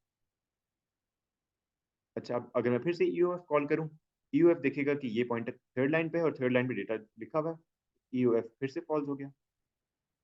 अच्छा, अब मैंने फिर से रीड फाइल कॉल किया, रीड फाइल क्या करेगा, पेपर्स डॉक उठाएगा, पेपर्स डॉक को राइट कर देगा इसी जगह पे, एबीसी के ऊपर, एबीसी को हटा के, और वो क्या करेगा, इस पॉइंटर को उठा के अगली लाइन पे ले जाएगा। अब ये पॉइंटर एक ऐसी जगह पे पॉइंट कर रहा है जहां पे हमारे पास कोई भी डेटा नहीं है। तो यहाँ पे ना, इस पॉइंट पे एंड ऑफ फाइल आपका ट्रू हो जाता है, क्योंकि अब उसे पता है कि ये फाइल एंड होगी, यहाँ पे और कोई डेटा नहीं। तो अब इस पॉइंट पे अगर मैं एंड ऑफ फाइल फंक्शन के नाम के साथ, तो मेरे पास रिटर्न होगा ट्रू। रिटर्न होने का मतलब है कि हमारी फाइल का एंड रीच हो चुका है, और इस पॉइंट पे हमने अपनी लूप को ब्रेक करना होता है। तो अब देखो, मैंने while not you and of file क्यों लगाया है, क्योंकि इससे पहले जब हम फाइल के अंदर थे, एंड ऑफ फाइल की वैल्यू क्या आ रही थी, फॉल्स आ रही थी। लेकिन जब फॉल्स आ रही है वैल्यू, तब मैंने उसको चलाना है। जब तक फॉल्स आ रही है वैल्यू, तब तक चलाते रहना है। ब्रेकअप करना है जब ट्रू आ रही है। तो मतलब कि मैंने एंड ऑफ फाइल का उल्टा चलना है, मेरा while loop and of file से उल्टा चलना चाहिए। मेरा while loop and of file से उल्टा कब चलेगा, जब हम उसके पीछे एक नॉट लगा देंगे। एंड ऑफ फाइल जब फॉल्स देगा, तो नॉट फॉल्स क्या होता है, ट्रू। और वाइल के आगे जब ट्रू आता है, तो वाइल लूप के अंदर एंटर कर जाता है। अच्छा, अब जब एंड ऑफ फाइल ट्रू होगा एंड में, लास्ट लाइन के बाद एंड ऑफ फाइल ट्रू होगा, नॉट ट्रू क्या होता है, फॉल्स होता है, जिसकी वजह से हमारा लूप एग्जिट कर देगा। अब ये चीज सारी क्लियर है।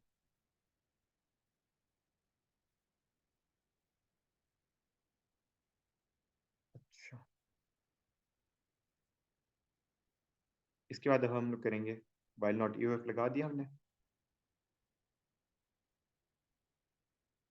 अब हम लोग लगाएंगे रीड फाइल, ताकि हम फाइल का हर लाइन रीड कर सकें। रीड फाइल कौन सी, my music dot T X T. और रीड फाइल के बाद हमें उसे सेव करना होता है, तो हम एक वेरिएबल फाइल लाइन बना लेते हैं, जिसके अंदर हर लाइन बारी बारी सेव हो रही होगी। ये तो अभी मैंने समझाया। अच्छा, अब हमने इसमें से, ये जो फाइल लाइन है, फाइल लाइन क्या है, फाइल लाइन कुछ इस तरह से है, उसमें सीडी टाइटल है 40 कैरेक्टर्स का, उसके बाद उसमें सीडी आर्टिस्ट है, ये भी 40 कैरेक्टर्स का, उसके बाद उसमें सीडी लोकेशन है 8 कैरेक्टर्स की। ये एक फाइल लाइन है, क्योंकि वो कंकैटिनेट होके फाइल में ऑलरेडी वैसे पड़े हुए थे। हमें क्या करना है, लीनियर सर्च लगाना है। लीनियर सर्च में हम किस चीज़ पे लगाना है, सीडी लोकेशन पे। हम लोग क्या करेंगे कि उसके राइट वाले 8 कैरेक्टर्स उठाएंगे, हमें ये वाले 8 कैरेक्टर्स चाहिए, और इसे कंपेयर करेंगे सीडी लोकेशन से, क्योंकि हमें इसी बेसिस पे सर्च करना है ना। तो हम कह देते हैं if CD location CD location equal है write of file line comma 8 के, मतलब फाइल लाइन के आखिरी 8 कैरेक्टर्स उठाओ, मतलब फाइल लाइन में से आप लोकेशन निकालो। अगर वो लोकेशन और जो मेरी इनपुट लोकेशन थी जो मैं सर्च कर रहा हूँ वो दोनों इक्वल हैं, मतलब कि ये लीनियर सर्च की कंडीशन है। अगर वो इक्वल हैं तो आपने क्या करना है, सबसे पहले तो आपने नम सीडीज को इंक्रीमेंट करना है, क्योंकि अब आपको एक और सीडी मिल गई है उसी लोकेशन पे। num cds equals to num cds plus 1।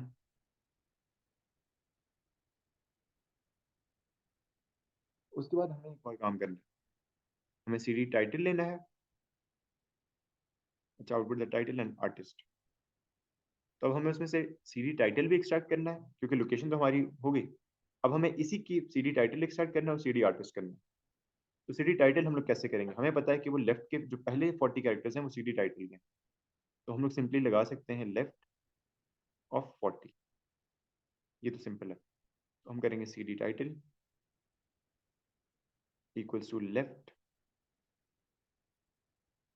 File line comma 40। इससे हमारे पास आगे पहले 40 कैरेक्टर्स जो कि है सीडी लाइन 40 कैरेक्टर्स। अब हमें चाहिए सीडी आर्टिस्ट। ये थोड़ा सा ट्रिकी है क्योंकि ये दरमियान में दोनों के, इसमें आप ना राइट लगा सकते हो ना लेफ्ट लगा सकते हो, इसमें आपने लगाना पड़ेगा मिड। लेकिन मिड का स्टार्टिंग पॉइंट क्या होगा, एक बार खुद गेस करने की कोशिश करो, क्योंकि आपको ये तो पता है, देखो फॉर्मेट आपके पास गिवन है।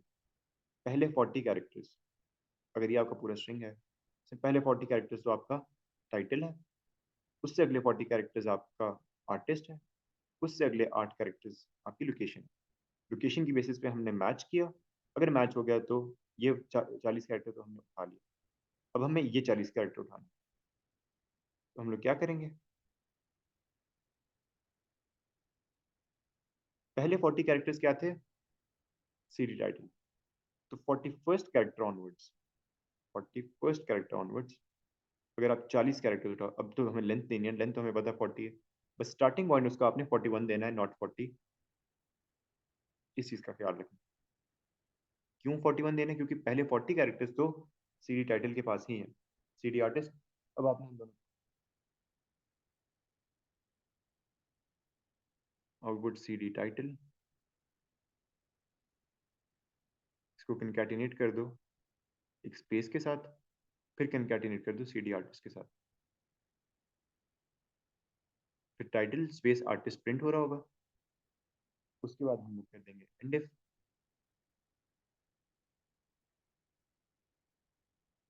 एंड इफ के बाद and while.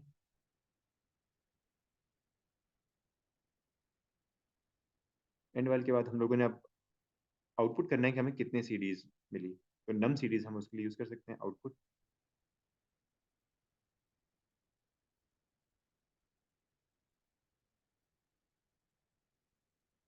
Total and num CDs, ताकि नम सीडीज उस जगह पे आ जाए सीडीज फाउंड, ये उसका फॉर्मेट हमें गिवन था।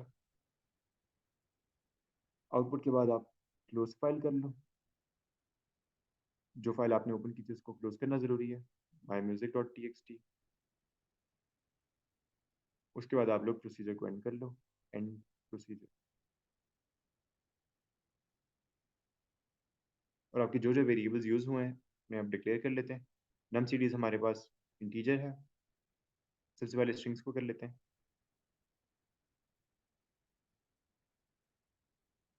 Declare C D location comma C D artist comma C D title comma file line. ये सारे क्या है हमारे पास, स्ट्रिंग।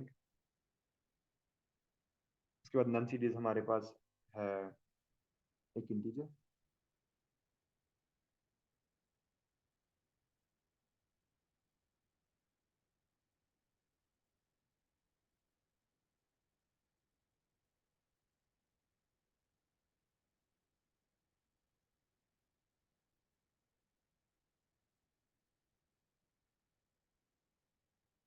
और तो कोई नहीं यूज हुआ।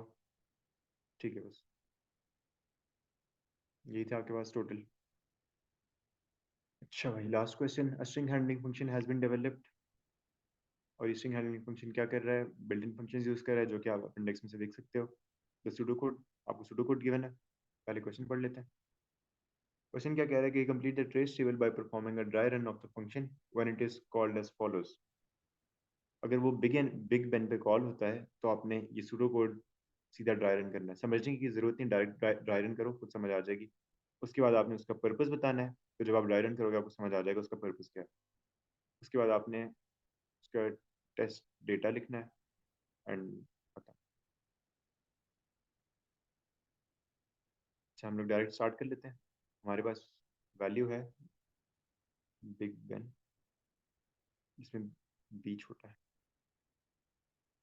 और बेन पूरा बड़ा है। Big Ben.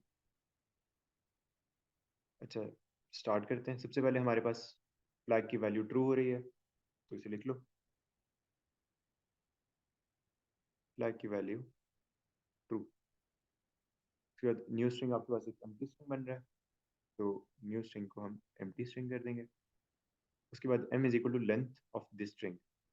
दिस स्ट्रिंग में क्या वैल्यू पड़ी हुई है? Big Ben. बिग बेन को काउंट करो।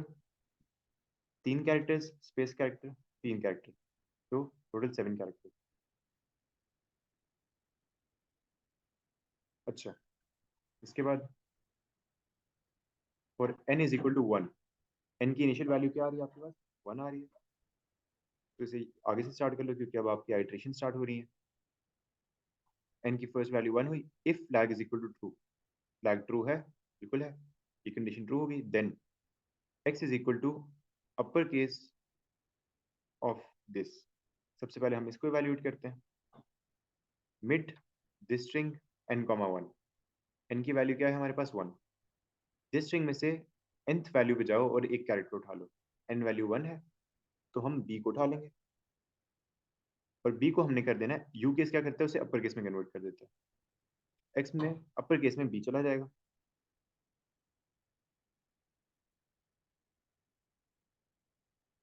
उसके बाद फ्लैग हो रहा है फॉल्स, फ्लैग की वैल्यू होगी फॉल्स। अच्छा, उसके बाद एंड हो गया। एंड के बाद new string is equal to new string concatenated with x। तो न्यू स्ट्रिंग कंकैटिनेट हो गया x के साथ, तो न्यू स्ट्रिंग की वैल्यू होगी b। उसके बाद if x is equal to space, ऐसा नहीं है तो हम लोग इसको देखेंगे ही नहीं। एंड फॉर के बाद हम वापस टॉप पे जाएंगे और n की वैल्यू को इंक्रीमेंट करके कर देंगे 2। अभी तक n m तक नहीं पहुंचा, तो हम दोबारा से एंटर होंगे लूप में। लूप में एंटर किया, flag is equal to true है, फ्लैग नहीं है ट्रू, तो हम लोग एल्स पे जाएंगे। एल्स पे क्या करेंगे?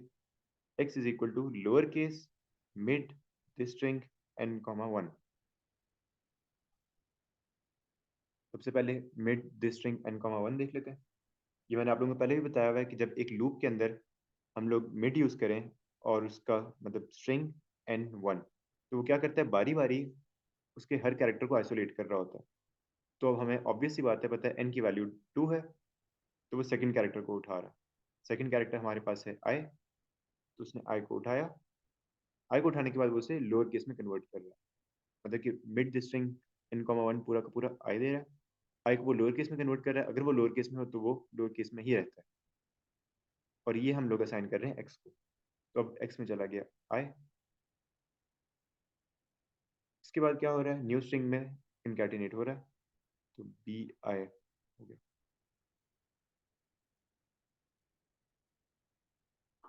अच्छा, उसके बाद x स्पेस नहीं है तो इग्नोर कर दो, नीचे जाओ, n की वैल्यू को इंक्रीमेंट करो, थर्ड पे आ गया। अच्छा, if flag is equal to true, flag true नहीं है, फ्लैग फॉल्स है, तो हम लोग क्या करेंगे, थर्ड कैरेक्टर उठाएंगे, उसे लोअर केस करके x में डालेंगे। थर्ड कैरेक्टर g है, तो g में चला जाएगा लोअर केस g। उसके बाद यही कैरेक्टर न्यू स्ट्रिंग में कंकैटिनेट हो जाएगा, तो बिग।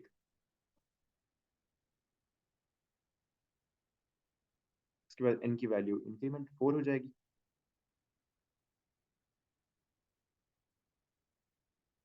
अच्छा, फिर से फ्लैग ट्रू नहीं है, तो एल्स में क्या कह रहा है, लोअर केस मिड पूरा ये लगा दो।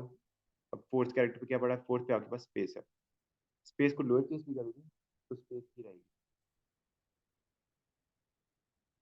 स्पेस को हम लोग ऐसे रिप्रेजेंट करते हैं, एक उल्टा ट्राइंगल डाल दो तो ये हम लोग स्पेस रिप्रेजेंट करते हैं। अच्छा, उसके बाद न्यू स्ट्रिंग में हमने इसे कंकैटिनेट कर लिया, तो हम लोग लिखते हैं बिग स्पेस। उसके बाद if x is equal to space, अब ये कंडीशन ट्रू होगी तो हम लोग फ्लैग कर देंगे ट्रू, हमारा फ्लैग भी हो गया ट्रू। उसके बाद एंड फॉर के बाद हम लोग एन फिर से इंक्रीमेंट हो जाएगा, 5 पे चला जाएगा। अब if flag is equal to true, flag true है, बिल्कुल है, तो एक्स को आप फिर से अपर केस करोगे, जो भी एन की वैल्यू है। अब एन की वैल्यू ये बड़ा वाला बी होगा, अपर केस ऑफ बड़ा वाला बी, मतलब ऑलरेडी वो कैपिटल ही था तो कैपिटल ही रहेगा। साथ ही आपने फ्लैग को फिर से कर दिया false.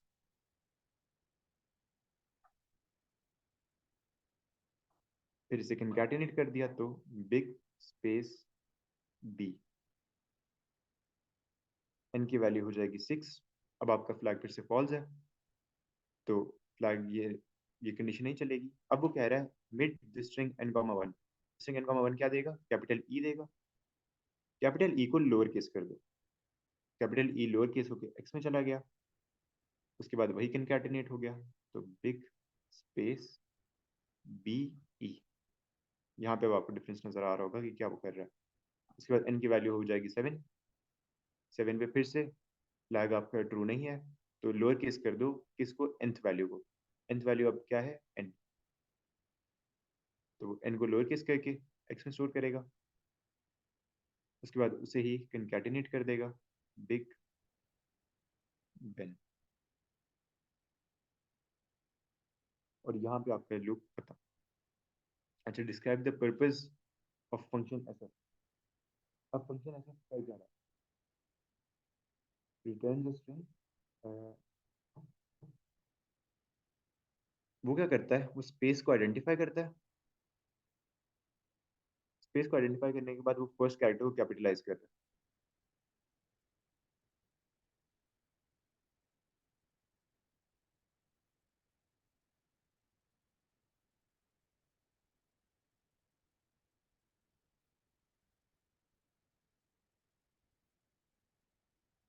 First letter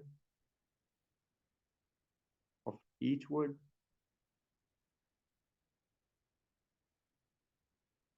and makes sure other letters जो फर्स्ट लेटर्स नहीं है आर इन लोअर केस, उन्हें लोअर केस में कन्वर्ट कर देता है। अच्छा, उसके बाद test data must be designed for the function SF. अच्छा, state what happens when the function is called with an empty string. जब ये फंक्शन एम्प्टी स्ट्रिंग के साथ कॉल होगा तो क्या होगा, तो बेसिकली ये होगा कि देखो न्यू स्ट्रिंग आपने एक एम्प्टी स्ट्रिंग किया, एम में क्या जाएगा, लेंथ ऑफ दिस स्ट्रिंग की लेंथ 0 है, एम में चला जाएगा 0, और n is equal to 1 to 0। 1 to 0 का मतलब है कि ये लूप चलेगा ही नहीं, जब ये लूप चलेगा ही नहीं तो डायरेक्ट हम लोग एंड फॉर से बाहर आ जाएंगे। एंड फॉर से बाहर आप न्यू स्ट्रिंग रिटर्न करो जिसकी वैल्यू है एम्प्टी, तो it returns N empty string.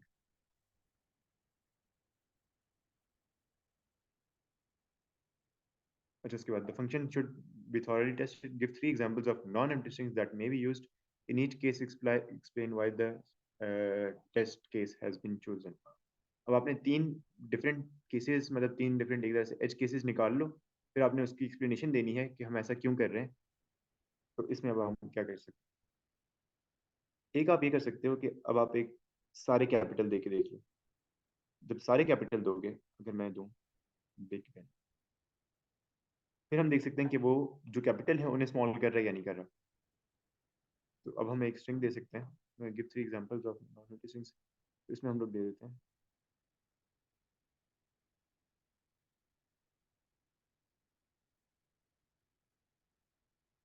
ये हम क्यों दे रहे हैं, ताकि हम चेक कर सकें कि वो ऑलरेडी जो कैपिटल है उन्हें स्मॉल करता है या नहीं?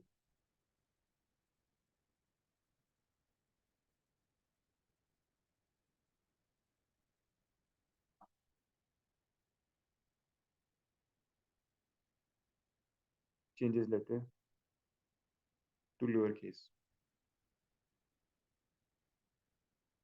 अब इसमें आप सोच सकते हो ना कि क्या क्या ऐसा हो सकता है जिससे हाँ आप अपने प्रोग्राम को टेस्ट कर सको कि वो ठीक से काम कर रहा है। एक हम लोग ये कर सकते हैं कि सारे लोअर केस दे दें। इससे हम लोग ये चेक करेंगे कि वो प्रॉपरली अपर केस काम कर रहा है या नहीं। To check if it converts, if it capitalizes properly। अच्छा, उसके अलावा आप एम्पटीशन यूज करते हो, लेकिन एम्पटीशन आप ऑलरेडी। अच्छा, और आप क्या कर सकते हो? और आप फिर ये कर सकते हो कि ऑलरेडी कैपिटलाइज दे दो। अब इस पे से कोई छेड़छाड़ नहीं करनी चाहिए क्योंकि ऑलरेडी कैपिटलाइज है, उसे एज इट इज रिटर्न कर देना चाहिए। तो ये हम लोग चेक कर सकते हैं। To check